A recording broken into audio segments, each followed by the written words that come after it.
Assalamualaikum warahmatullahi wabarakatuh. Perkenalkan, nama saya Muhammad Ferdinand Rivaldi, NRP 102.117.100.130.13028 dari kelas Wastek TRKED, Departemen Teknik Mesin Industri, Fakultas Vokasi ITS. Di sini saya akan menjelaskan tentang Sustainable Development Goals atau bisa disingkat dengan SDGs.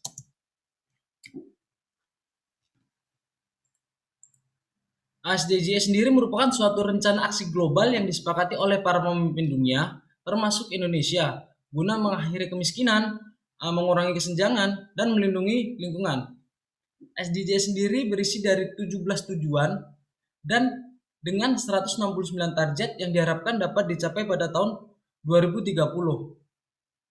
Untuk 17 tujuan yang ada di SDGs bisa dilihat pada gambar yang telah saya tampilkan sebagai berikut.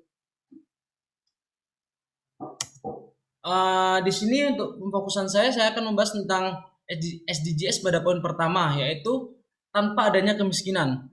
Salah satu tujuan yang masih menjadi masalah hampir pada seluruh negara di dunia yaitu mengentaskan kemiskinan. Kemiskinan masih dan akan selalu dipandang sebagai masalah yang serius bagi negara-negara di dunia, khususnya negara berkembang. Kemiskinan tidak hanya merujuk pada dimensi ekonomi saja.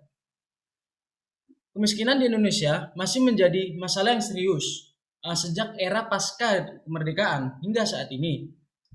Pengukuran kemiskinan di Indonesia dilakukan oleh Badan Pusat Statistik dengan menggunakan konsep kemampuan memenuhi kebutuhan dasar, yaitu Basic Needs Approach. Menurut BPS sendiri, kemiskinan dipandang sebagai ketidakmampuan dari sisi ekonomi untuk memenuhi kebutuhan dasar, makanan, dan bukan makanan dengan pendekatan pengeluaran, melainkan penduduk dikatakan miskin apabila memiliki rata-rata pengeluaran per kapita per bulannya di bawah garis kemiskinan. Untuk permasalahan kemiskinan yang sering kali muncul di Indonesia dikarenakan beberapa faktor. Yang pertama adalah di Indonesia tingkat pendidikannya terbilang yang masih rendah. Untuk yang kedua, masih terbatasnya lapangan pekerjaan yang ada di Indonesia. Untuk faktor yang ketiga adalah kemalasan masyarakat sendiri dalam bekerja. Untuk yang keempat adalah beban hidup keluarga.